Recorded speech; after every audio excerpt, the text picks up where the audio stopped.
郁可为。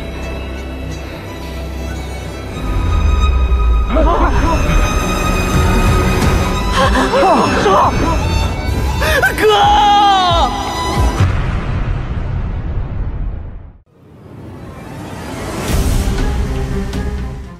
Oke guys, akhirnya cerita mendebarkan Perfect World yang kita tunggu-tunggu setiap hari Jumat rilis juga nih.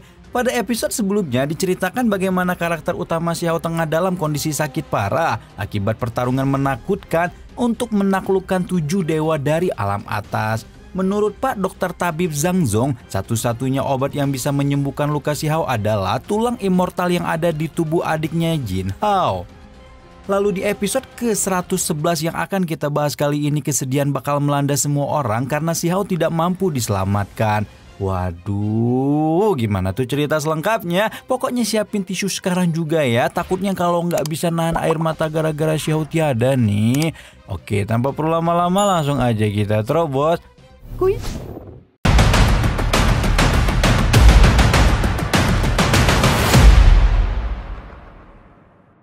Pertarungan antara Jin Shaocheng melawan Xiao akhirnya berhasil dimenangkan oleh Xiao berkat bantuan ayahnya Ziling yang ahli menggunakan teknik tombak rahasia. Kekalahan itu jelas memicu kemarahan murid-murid Shaocheng karena sosok yang menaklukkan guru mereka merupakan orang asing di Gunung Bulao.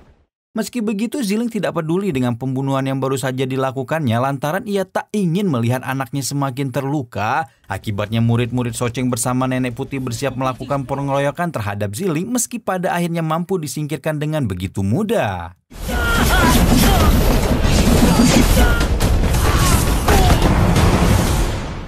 Teknik luar biasa yang diperagakan Ziling membuat Nenek Putih dan murid-murid Shaocheng kehabisan kata-kata. Terlebih lagi saat Nenek Putih melihat Jing Hao, dirinya sadar kalau adiknya Xiao itu telah mewarisi kekuatan tulang tertinggi. Dengan begitu bukan tidak mungkin kalau di kemudian hari Jin Hao bakal naik tahta untuk melanjutkan kekuasaan yang sempat dimiliki oleh Xiao.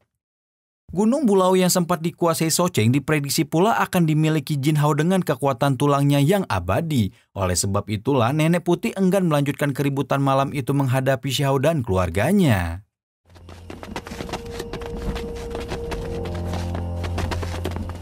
So. Segera setelah keributan usai, Xiao dievakuasi ke rumahnya untuk dirawat oleh ayah dan ibunya. Sang ayah Ziling bersikeras ingin menyelamatkan anaknya dengan cara mengambil tulang yang ada di tubuh adiknya Jin Hao. Namun keinginan itu jelas memancing kemarahan dari ibunya yang tak rela kehilangan salah satu dari anak mereka. Hanya saja Ziling teringat bahwa tujuan Jin Hao dilahirkan memang untuk menjadikan penolong bagi Xiao. Dari kejauhan, Jin Hao yang menguping pembicaraan kedua orang tuanya bergegas masuk ruangan untuk mengatakan kalau ia siap untuk mempertaruhkan nyawanya demi kesembuhan Xiao. Tapi... 你应立刻去死。如果为了我伤害弟弟，那我…… Tapi Xiao sebagai kakak yang baik malah menolak jika ia harus mempertaruhkan nyawa adiknya yang memiliki tulang immortal. Xiao pada saat kecil pernah merasakan sakit yang tak terkira ketika tulang tertingginya dicongkel oleh seseorang yang serakah. Masih ingat kan? Dari sanalah Xiao tak ingin melihat adiknya merasakan sakit yang sama sehingga ia lebih memilih mati dengan segera. Bagi mantan kaisar negara batu tersebut, keselamatan ayah, ibu dan adiknya sudah lebih dari cukup untuk membuatnya bahagia sejauh ini. Hingga tiba-tiba...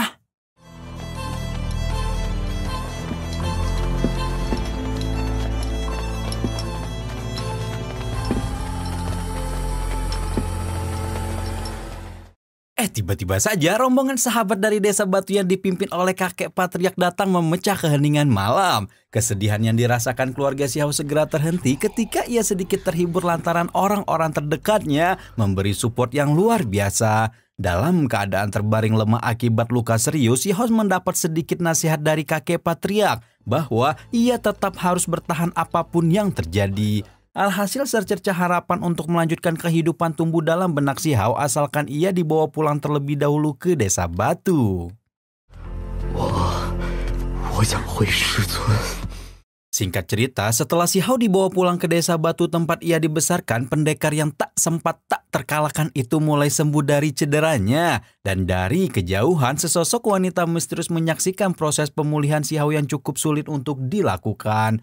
Ramuan-ramuan ilahi seperti anggur dewa kun pengherbol, obat suci bulan, koleksi cairan emas Lady Si, dan lain-lain diramu oleh tabib Zong yang mampu meningkatkan vitalitas si Hao. Hanya saja semua itu belum cukup untuk menyembuhkan si Hao sehingga tabib meminta bantuan kakek patriark. Sampai pada akhirnya, kakek patriark memberi mata air awet muda yang ditemukan si Hao serta berbagai bahan obat darah dan spiritual berharga dari desa batu. 如今既然可用于疗伤，神医可随意。村中还有许多宝穴灵药，都是稍后一次。 Suasana tegang malam itu kian mengetuk hati Jin Hao yang bersikeras ingin menyelamatkan kakaknya dari kematian.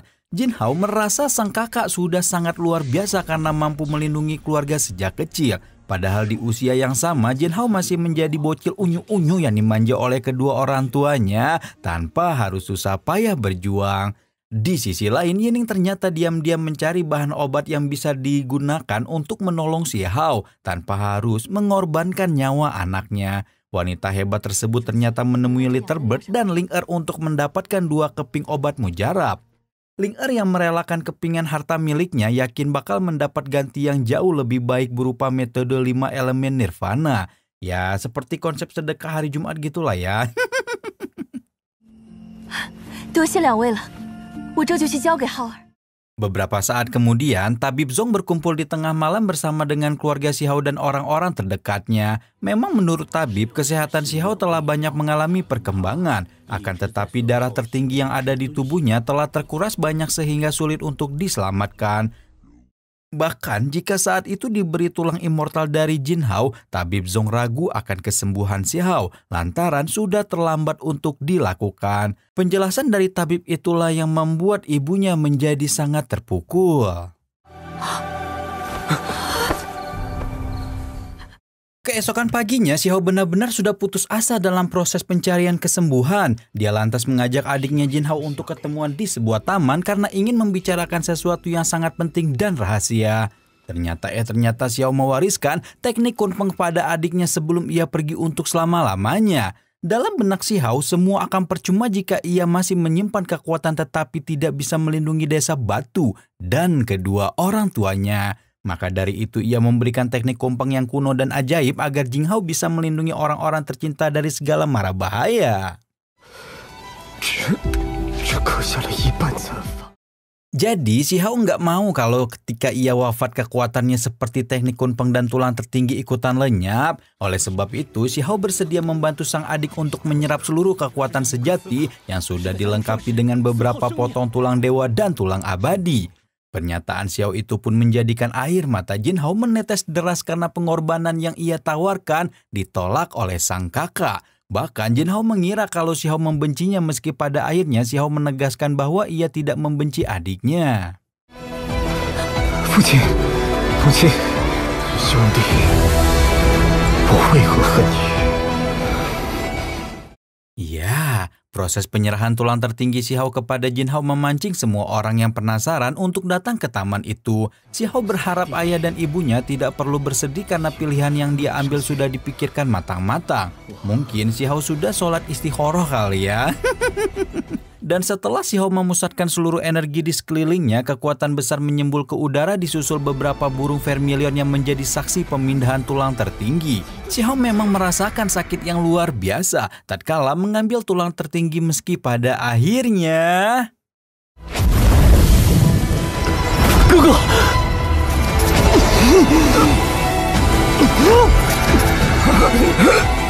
骨髓已残破，但亦可助力。为你助力。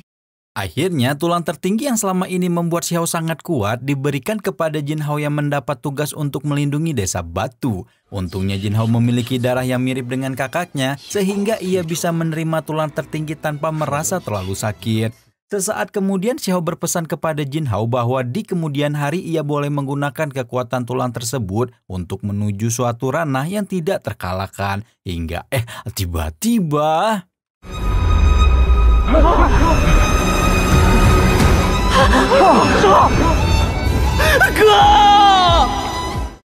tiba-tiba saja si Hao jatuh dari udara diiringi air mata yang jatuh dari semua orang tercintanya. Saat itu juga ia menembus alam multi-universe di mana Dewi Willow sudah menunggunya untuk pergi selama-lamanya. Saat itu pula Xiao teringat semua kenangan manis dengan para sahabatnya yang pernah membantu ia berproses sejak dari desa batu hingga menjadi kaisar negara batu. Semua orang yang pernah menjadi saksi kehebatan Xiao kini hanya bisa melambaikan tangan mengantarkan kepergian sang kaisar untuk selama-lamanya. Dan bulu kuduk semua orang benar-benar dibikin merinding tatkala melihat mata Xiao terpejam.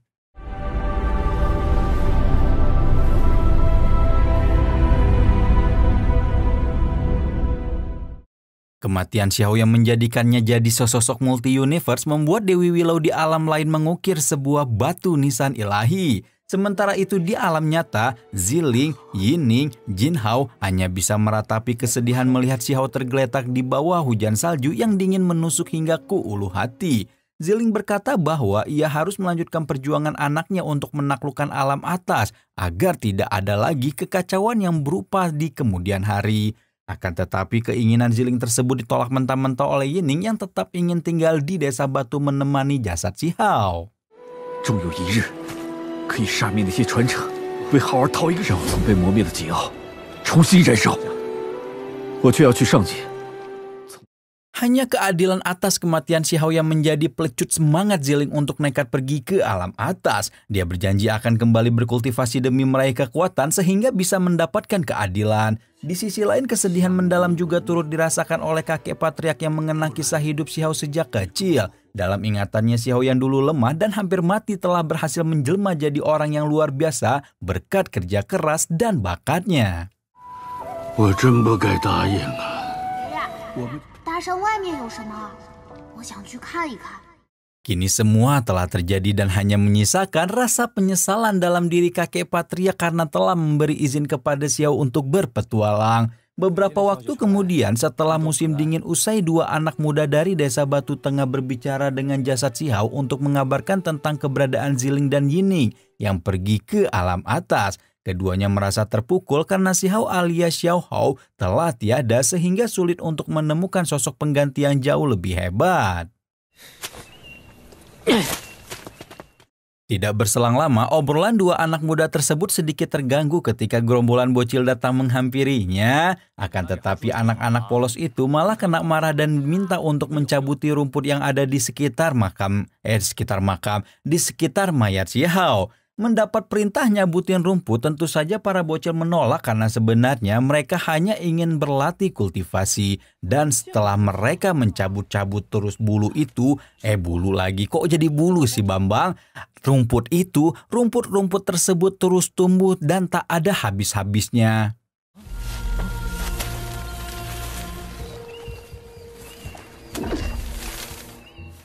Ya, itu merupakan rumput abadi yang menurut Litterbird dan Mokyu bagian dari kekuatan tertinggi kuno. Rumput tersebut diyakini bisa membuat seseorang panjang umur dan sulit untuk menemui kematian. Mendengar perkataan tersebut, kakek patriark sempat berharap agar rumput itu bisa menyelamatkan Xiao. Akan tetapi menurut Litterbird, benda ini tidak bisa mengembalikan nyawa seseorang melainkan hanya membuat mayatnya tidak membusuk. Kenyataan pahit itulah yang menjadikan hati seorang kakek patriark terpukul karena tidak bisa mengembalikan nyawa Xiao.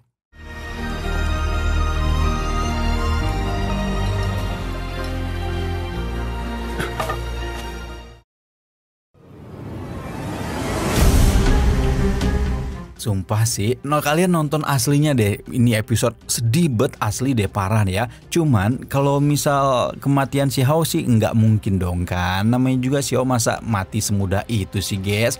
Nah kalau kita lihat dari preview episode mendatang nih ya, sebelum kita lihat preview episode mendatang, kita bakal ngelihat pertemuan Xiao dan Yevan nanti. Yevan tuh yang ini ya, yang di Donghua baru nih, yang setiap hari Rabu ya, setiap hari Rabu yang judulnya itu Sounding the Heaven guys. Nah makanya kalian kalau misal suka sama Perfect World, kalian juga nonton tuh Sounding the Heaven. Mak nanti si Hao tuh bakal ketemu sama Yevan guys di multi universe lah ceritanya gitu.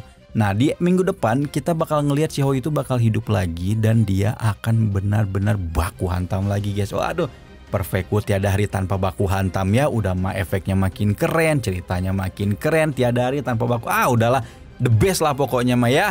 Tapi memang sih tetap tidak bisa mengalahkan Solen sama BTT ya. Mau sekeren gimana juga, gimana menurut kalian? Apakah setara sama Solen dan BTTH? Ya udah coba tulis di kolom komentar ya. Rama di sini pamit, bye bye.